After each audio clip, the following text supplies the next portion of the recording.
Bem-vindos a mais um vídeo. Hoje a gente vai conversar um pouquinho mais sobre Paraíso Perdido. Paraíso Perdido de John Milton já apareceu algumas vezes aqui no canal. Na verdade, em 2024 eu fiz uma leitura comentada aqui num projeto aberto mesmo no canal. Foi a primeira leitura que eu fiz de Paraíso Perdido.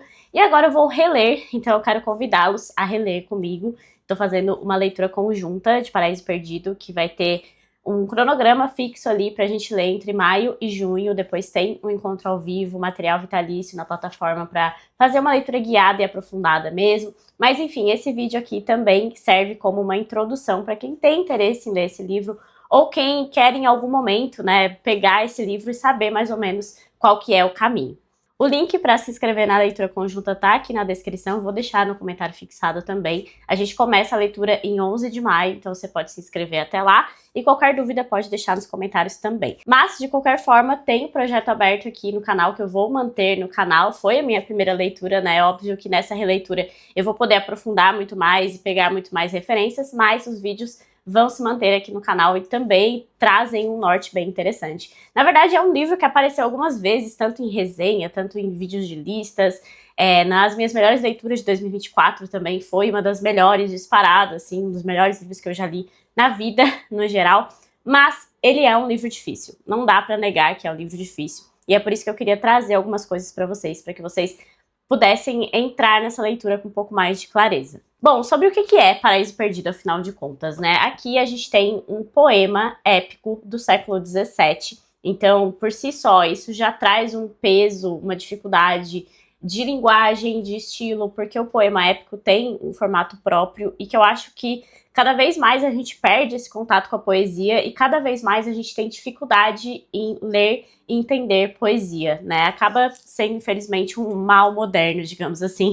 Mas no passado sempre se usava o poema épico, muito porque o épico ele remete muito à fundação de um povo e também porque costuma ter um herói, né? Então essa jornada do herói que a gente fala que tá tão presente em tantas coisas na nossa vida, também tem aqui um peso muito grande para os épicos. Então a gente pensa em Ilíada e Odisseia, de Homero, relacionam muito com o povo grego e ao mesmo tempo tem os seus grandes heróis, Aquiles e Odisseu, ou no caso Ulisses.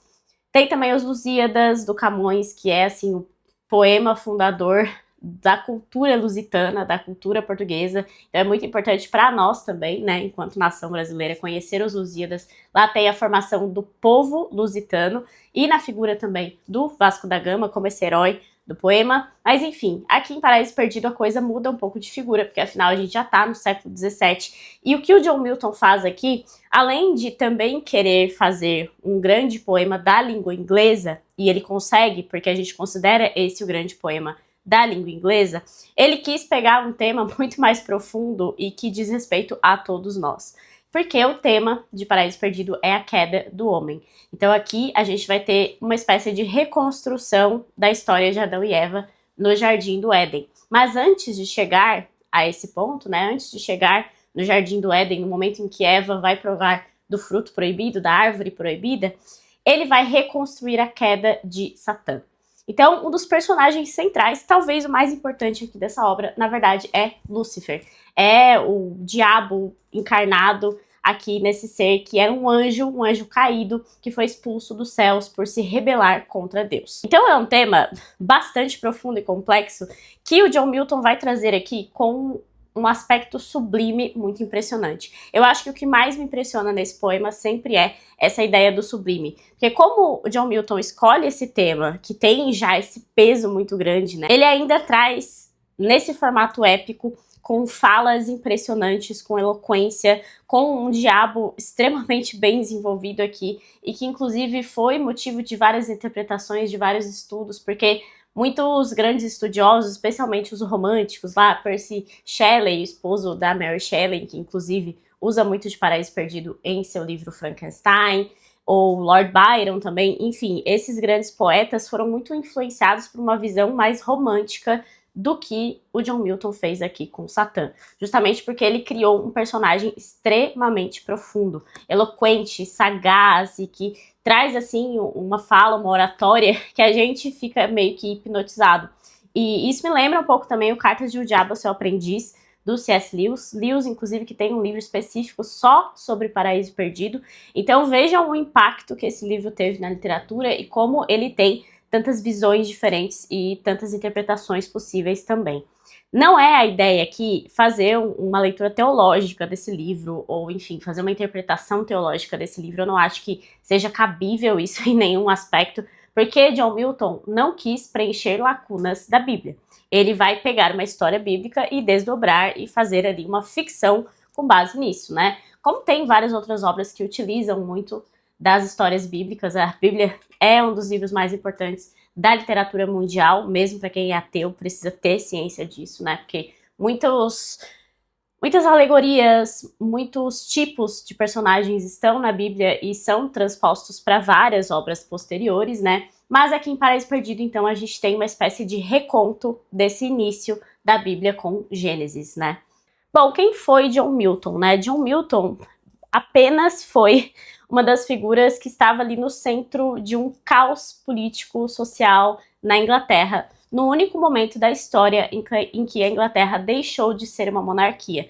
Eu acho que todo mundo conhece, né, o Império Britânico, que foi tão relevante, especialmente ali até o século XX e tal, e essa história bem antiga de monarquia que a Inglaterra tem, mas teve um momento conturbado da história desse país em que foi proclamada uma república, e uma república que durou um período ali, especialmente na figura de Oliver Cromwell, que foi o grande líder dessa revolução. E teve uma guerra civil nesse período, inclusive, o Cromwell vai ascender ao poder, vai proclamar então essa república, né, nesse terreno inglês, e o John Milton vai ser basicamente o porta-voz desse governo, porque ele era extremamente erudito desde o início da vida dele, ele sempre estudou muito e meio que foi programado para ser um grande intelectual, digamos assim. E a partir disso, então, ele vai trabalhar para Oliver Cromwell como porta-voz do governo em latim. Então, ele escrevia as cartas em latim para que os outros países, né, soubessem o que estava acontecendo, uma espécie de diplomacia, digamos, em que ele era muito importante. Esse governo do Cromwell, essa república, vai durar muito pouco e logo a monarquia vai ser restaurada na Inglaterra. E é nesse contexto que John Milton, né, vai ter os seus livros que ele escrevia muito sobre política, né, queimados em praça pública, vai sofrer processos, enfim. Ele acaba não sendo condenado à morte, mesmo tendo sido essa figura central nesse governo do Cromwell, né, mas essa queda desse governo, dessa república, que inclusive estava caminhando a passos largos para uma ditadura, foi uma desilusão na vida de John Milton que impactou ele profundamente, e isso também vai aparecer aqui na sua obra principal, que é Paraíso Perdido. É interessante porque aqui no Paraíso Perdido, uma das críticas que é feita a essa obra é o fato da figura de Deus ser uma figura muito fria e muito autoritária, digamos. Então, numa interpretação política, a gente consegue ver, talvez, uma analogia aqui à monarquia e à república, porque o diabo acaba sendo esse rebelde contra esse poder autoritário que tudo vê, tudo sabe, né? Então é bem interessante saber esse contexto da vida do John Milton também. E o fato mais interessante ainda da vida, que é um fato trágico, mas muito interessante, da vida do John Milton, é que ele ficou cego muito cedo. Até se tem, assim, uma pesquisa, né, uma possível causa de ser o fato de justamente ele passar a vida toda, desde muito jovem, lendo, estudando, horas e horas, né, com aquelas luzes precárias que existiam no século XVII, mas, enfim, não se sabe, né, a causa dessa cegueira dele, mas ele foi ficando paulatinamente cego, até ficar totalmente cego aos 43 anos, antes de Paraíso Perdido. Então ele não escreve Paraíso Perdido, ele declama Paraíso Perdido, né, ele vai ditar a obra da mente dele para outras pessoas que vão transcrever esse poema. Então é muito impressionante, porque esse livro, que tem mais de 10 mil versos, nunca foi lido pelo próprio escritor. Ele até dizia que durante o sono, as musas celestiais vinham e ditavam um poema para ele quando ele acordava, então ele ditava de volta para alguém escrever. Então, Paraíso Perdido é esse épico que foi ditado por John Milton, que tem esse contexto também da Reforma Protestante, né, que foi no século anterior, foi um bom período ali antes da escrita do poema em si, mas John Milton era um puritano, então ele era protestante, um protestante meio que dissidente do anglicanismo, né, que queria varrer toda a espécie de catolicismo possível do anglicanismo, então isso também é uma ruptura, também é um conflito. Então é interessante como Paraíso Perdido acaba sendo uma síntese de vários conflitos que existiam naquela época, né? Então a Reforma Protestante, a Guerra Civil Inglesa, a gente está no período também de muitas evoluções científicas, né? Em determinado momento, John Milton vai conhecer o Galileu Galilei. Então, enfim, tem várias evoluções, várias coisas acontecendo no mundo e Paraíso Perdido acaba sendo essa síntese. A grande dificuldade, eu acredito que vem justamente desse poema épico, desse formato do poema épico, e o John Milton vai editar Paraíso Perdido em blank verse, que é o verso branco. Então ele considerava que a rima era uma espécie de amarra do poeta. Então a gente não tem rima, mas a gente tem um ritmo muito específico. E falando sobre esse ritmo, falando sobre essa dificuldade também, é importante pontuar sobre as traduções, porque não existe tradução que vai trazer o peso que esse livro tem. Então eu sugiro fortemente, ainda que você tenha um inglês básico, intermediário, né, e saiba pouco, que você escute, pelo menos, o poema em inglês, né, no original. No YouTube tem vários, inclusive, gratuitos, sem muita dificuldade. Só que o peso do poema em inglês é intransponível, é intraduzível, na minha opinião. E no Brasil a gente tem, então, duas traduções diferentes, bem diferentes, digamos, que é a tradução do Antônio Leitão, que saiu no século XIX, e a tradução do Daniel Jonas, que é de 2006. Essa daqui sai pela Martin Claret, mas está em domínio público, e também sai na edição do Clube de Literatura Clássica, caso vocês tenham aí em casa. E a do Daniel Jonas só sai pela 34, tanto nessa versão aqui, que é a versão de bolso, que é uma versão mais acessível, né, com preço mais baixo, quanto na versão maior, que também tem as ilustrações do Gustave Doré, que são maravilhosas e também estão em domínio público. Então você consegue facilmente, né, achar na internet essas ilustrações. Enfim, a tradução do Antônio Leitão, que é essa do século XIX, tem termos já mais arcaicos, justamente por ser desse período, e tem uma questão importante que é a falta de métrica. Então, em John Milton, a gente tem uma divisão ali de versos que é bem específica, especialmente da língua inglesa, né? Existe ali um ritmo específico que é do pentâmetro iâmbico, é o nome técnico ali desse ritmo do John Milton, que a gente não consegue transpor mesmo para o português, ok, vida que segue, né? O mais próximo que se diz, né, nas técnicas que se dá para alcançar algo parecido seria o verso de Camões. Mas enfim, aqui a tradução do Antônio Leitão não vai se preocupar com forma. Então aqui a gente tem mais versos que no original, tem uma inversão ali de frases bem constante, e isso se dá porque é feito para que o leitor em língua portuguesa entenda.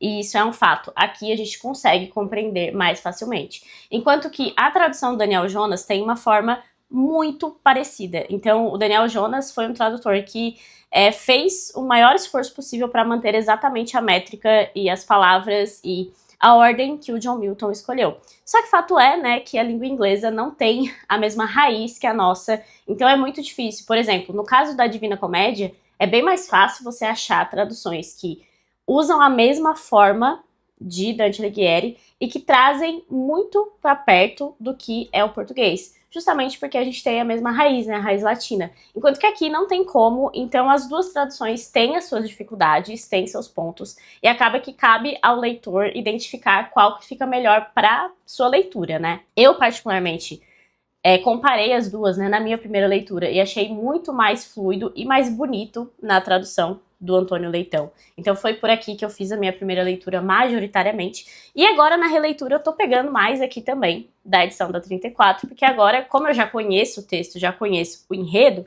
eu consigo identificar melhor a forma, né? Eu consigo focar mais nesse formato, nessa métrica do John Milton. Mas para uma primeira leitura, a minha indicação seria essa edição aqui, que traz a tradução, então, do Antônio Leitão.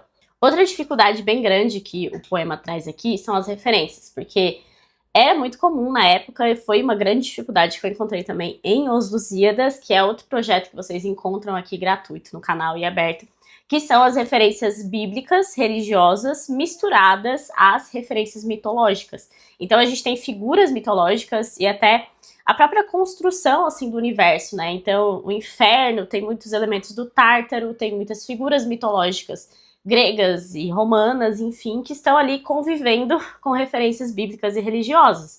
Então, cristãs, né, especialmente. Então, são várias referências que acabam pesando no texto e pesando na nossa leitura, mas uma coisa que eu sempre digo e sempre vai ser a minha maior dica é que você não vai pegar tudo de primeira, não vai entender tudo de primeira e tá tudo certo, acontece.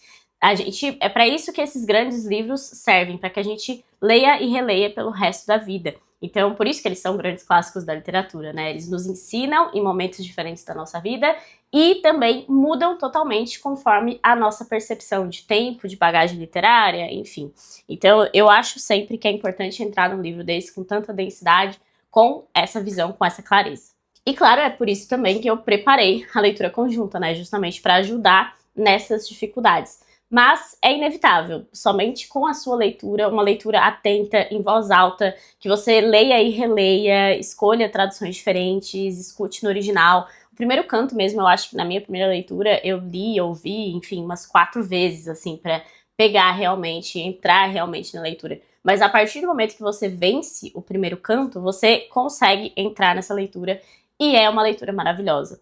Eu acho que um dos grandes méritos aqui do John Milton é justamente fazer com que a forma e o conteúdo se mesclem de um jeito maravilhoso. Eu até li recentemente um ensaio, e eu nem compartilhei nada sobre ele com vocês, aqui desse livro, que é o Contra a Interpretação, da Susan Sontag. E ela fala justamente sobre isso, que não existe isso de dividir forma e conteúdo, sabe? Então, eu entendo, a partir também dessa visão, que uma grande obra literária é aquela que mescla tão bem forma e conteúdo que você não consegue mais tirar uma coisa de outra, sabe? Não faz sentido que Paraíso Perdido seja um texto corrido em prosa. Não teria a mesma força, não teria a mesma beleza. Então, é um dos grandes méritos de Paraíso Perdido e por isso que eu considero um dos livros mais maravilhosos que eu já li. Bom, é isso. Claro que aqui eu tô só dando algumas pinceladas, uma breve introdução para quem quiser entrar nessa obra. Reforço o convite para nossa leitura conjunta, que vai durar ali mais ou menos 2 meses. Vamos ler em maio e junho. Então vai ser uma leitura bem aprofundada. Eu tô bem animada porque eu amo esse livro e eu acho que mais pessoas também vão se maravilhar. A gente já tá formando um grupo bem legal ali. Então, caso você tenha interesse, fica aqui o convite para participar dessa leitura conjunta, mas independentemente disso, leia esse livro em algum momento da sua vida, porque não só ele é um clássico essencial, como ele traz muito daquilo que a gente imagina hoje quando pensa no inferno, quando pensa no Jardim do Éden, no paraíso, em Deus mesmo, na figura divina, na figura diabólica também. John Milton foi um dos grandes responsáveis, junto a Dante Alighieri, a criarem esse nosso imaginário sobre esses aspectos, assim. E na literatura são os 2 grandes nomes, na minha opinião, que formam esse nosso imaginário. Então, mesmo se você tiver uma opinião diferente, uma visão diferente de mundo, né, acaba sendo inevitável que a sua imaginação esteja influenciada diretamente por esses 2 livros, por esses 2 autores, um protestante e o outro católico, inclusive, que trazem elementos diferentes também nesse ponto de vista, mas ambos ajudaram a formar o nosso imaginário ocidental. Então é isso, espero que tenham gostado aqui dessa breve introdução. Vejo vocês na leitura conjunta, estou muito feliz de fazer essa leitura aqui esse ano novamente. Então se você gostou desse vídeo, se te ajudou de alguma forma, deixe sua curtida, deixe seu comentário, inscreva-se aqui no canal e até a próxima!